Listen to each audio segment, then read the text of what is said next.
जय साईं राम। बाबा के चरणों में शत शत नमन करते हुए, बाबा से अनुमति लेते हुए कि मैं बाबा का गुणगान करूं, बाबा की लीलाओं का गुणगान करने की अनुमति लेते हुए मैं फिर से कुछ बातें अपने वादे के अनुसार मैं लेके आई हूँ। मैंने जो पिछले वीडियो में आपसे वादा किया था कि मैं बाबा की जो दक्षिणा से जुड़ी बातें हैं वो मैं आगे बढ़ाऊंगी, और जो 36वां अध्याय है सच्चरित्र जी का, उसमें जो दक्षिणा से जुड़ी जो बातें हैं मैं वो बातें आपको बताऊंगी। तो वही बातें मैं फिर से लेके आई हूँ आप लोगों के बीच। जैसा कि हमने पहले वीडियो में भी बात की थी कि बाबा दक्षिणा के जरिए हमें, जो बाबा दक्षिणा हमसे मांगते हैं, अपने भक्तों से मांगते हैं, तो उसके जरिए हमें अपना संकल्प भी बाबा याद दिलाते हैं कि किसी को अगर हम कोई दक्षिणा बाबा को भिजवाने की हम सोचते हैं, या किसी संत को किसी मंदिर में हम कोई दक्षिणा भिजवाने की सोचते हैं किसी मित्र के द्वारा, अगर हम उस चीज़ को भूल जाते हैं तो बाबा उस मित्र के जरिए, जिनके हाथों हम भिजवाने की सोचते हैं, उसके जरिए हमें वो बातें याद दिलाकर हमसे वो दक्षिणा बाबा ग्रहण करते हैं। और ऐसा भी नहीं है कि बाबा, जो बाबा को हम देते हैं वही वो बाबा पूरी तरह से ग्रहण करते हैं, वैसा भी नहीं है। कभी कभी बाबा उन दक्षिणाओं में से कुछ पैसे अपने भक्तों को लौटा भी देते थे और उनको संभाल के रखने के लिए या अपने पूजन में, पूजा घर में रखने के लिए बोलते थे। ये भी बाबा का एक वैशिष्ट्य है। और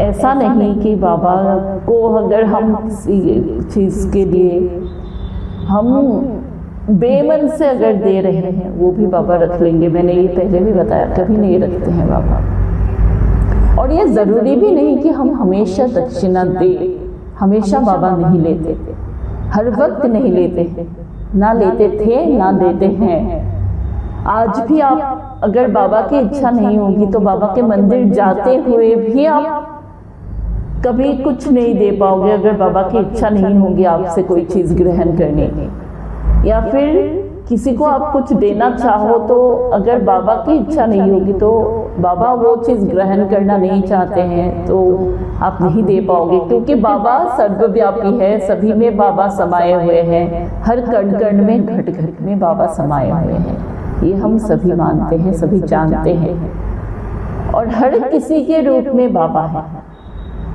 इसीलिए एक और कहानी मुझे याद आ गई।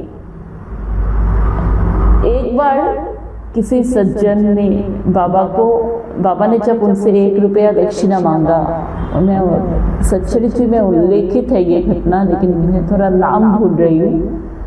तो उन्होंने 1 रुपया दिया, लेकिन उनके मन में था कि बाबा को 1 रुपया और मांगेंगे तो मैं वो भी दे दूँगा।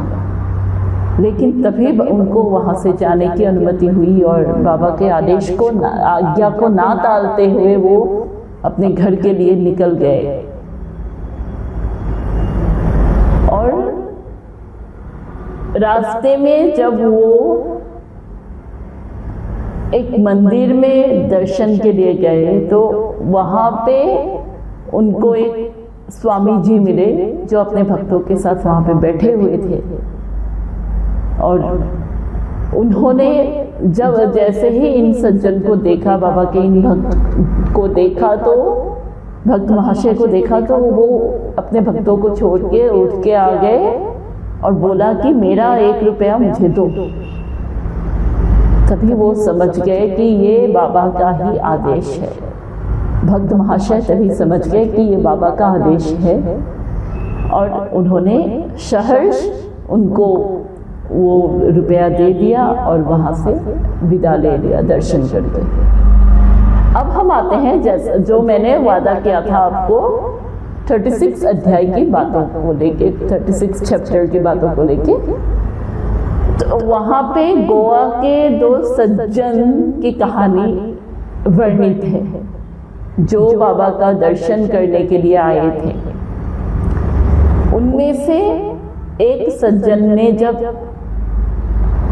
15 रुपए बाबा को दक्षिणा दी तो बाबा ने वो दक्षिणा स्वीकार करी, लेकिन उनके साथ ही जो दूसरे सज्जन आए थे उन्होंने 35 रुपए बाबा को दक्षिणा के रूप में दी थी, लेकिन बाबा ने वो स्वीकार नहीं की। तब वहाँ पे बाबा के परम भक्त, बाबा के बहुत ही प्यारे भक्त श्यामा जी यानी कि माधवराव देशपांडे जी वहाँ पे बैठे हुए थे। तो उन्होंने कहा कि देवा, ये भेदभाव क्यों? ये तो अपने मन से आपको दे रहे हैं, तो आप एक ही साथ ये दोनों आए हैं, एक से आप दक्षिणा ले रहे हैं और एक से नहीं ले रहे हैं। ये श्यामा जी की एक आदत थी, वो कोई भी शंका अगर उनके मन में आती थी तो वो सीधे बाबा से पूछ लिया करते थे। बाबा की ये परम भक्त होने के नाते इनकी ये एक बहुत अच्छी आदत थी कि कोई भी शंका मन में आई तो बाबा से सीधा पूछ लिया। तब बाबा ने उनको समझाया कि श्यामा, तुम अभी नादान हो, तुम बच्चे हो, तुम्हें ये बात समझ में नहीं आएगी। फिर बाबा ने एक कहानी सुनानी शुरू की। बाबा ने कहा कि मैं तुम्हें एक कथा सुनाता हूँ। बाबा ने कहा कि ये जो सज्जन हैं, ये बहुत ही दुखी थे, बहुत दरिद्र परिवार से थे और ये नौकरी के तलाश में आए थे और इन्होंने वादा किया था मुझसे कि अगर उनको नौकरी मिल गई तो वो अपने पहले माह की जो तनख्वाह है, उनकी जो पहले माह की महीने की सैलरी है, वो भगवान के चरणों में वो चढ़ाएंगे। उन्होंने भगवान से ये वादा किया था और उसी वादे के अनुसार उनको नौकरी भी मिली। 15 रुपए प्रति महीने के रूप में वो सैलरी में, उनको तनख्वाह में उनको नौकरी भी मिली और धीरे धीरे उनकी तनख्वाह बढ़ती गई। उनकी जो सैलरी है वो बढ़ती गई, जो उनको महीने में धन मिलता था वो बढ़ता गया। पहले 15 रुपए, फिर 30 रुपए, फिर 75 रुपए, 100 रुपए, यहाँ तक कि 700 रुपए तक भी आ गई। लेकिन ये अपना वादा भूल गए। इन्होंने जो चढ़ानी थी वो चढ़ाया नहीं था। एक ऐसे सज्जन थे। ऐसे बोल के बाबा ने एक कहानी सुनाई और सीधा सीधा बोला नहीं कि सामने जो बैठे हैं वही उन्हीं की बात बोल रहे हैं। और बाबा की ये आदत थी कि हमें कोई अगर चीज़ बाबा को समझानी होती थी, बाबा अपने भक्तों को कोई चीज़ अगर समझानी होती थी तो बाबा हमेशा किसी तीसरे पक्ष का नाम लेके या तीसरे पक्ष की कहानी लेके बाबा उस चीज़ को समझाते थे, या फिर खुद को उसमें ढाल के बाबा हमें समझाते थे, बाबा अपने भक्तों को समझाते थे। तो उसी तरह से बाबा ने वो कहानी उनको सुनाई और फिर कहा कि मैं एक और कहानी मैं तुमको सुनाता हूँ। एक बार मैं घूमते घूमते एक जगह पे मैं गया।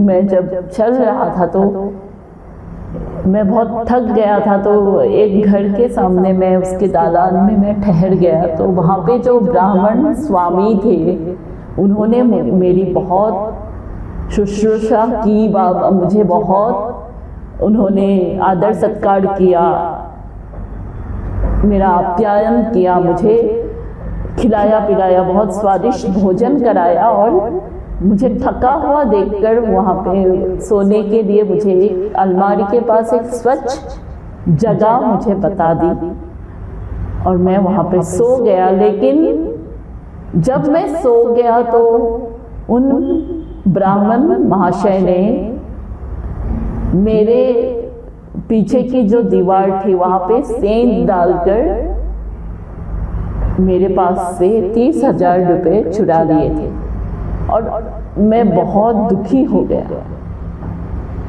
ऐसे बाबा कहने लगे और मैं रो रहा था। जब 2 हफ्तों तक कुछ अता पता नहीं लगा तो मैं वहीं पे दालान में बैठ के रो रहा था और वहाँ पे मुझे एक साधु ने मुझे कुछ बताया, उसी अनुसार मैंने काम किया। फिर मैं यहाँ पे आके मैं जहाज़ में बैठ के, जहाज़ में मुझे बैठने की जगह भी नहीं मिली थी, लेकिन चपरासी मेरे पहचान के निकल गए थे तो उन्होंने मुझे बिठाया और मैं यहाँ पे आ गया। जहाज़ से उतर के फिर रेल से आके मैं मस्जिद पहुँच गया। ऐसे उन्होंने अपने ऊपर लेके कहानी बताई, लेकिन श्यामा जी चकित रह गए और जो सज्जन, 2 सज्जन सामने बैठे हुए थे वो भी चकित रह गए कि ये तो हमारी ही कहानी बाबा बता रहे हैं। बाबा को कैसे पता चला?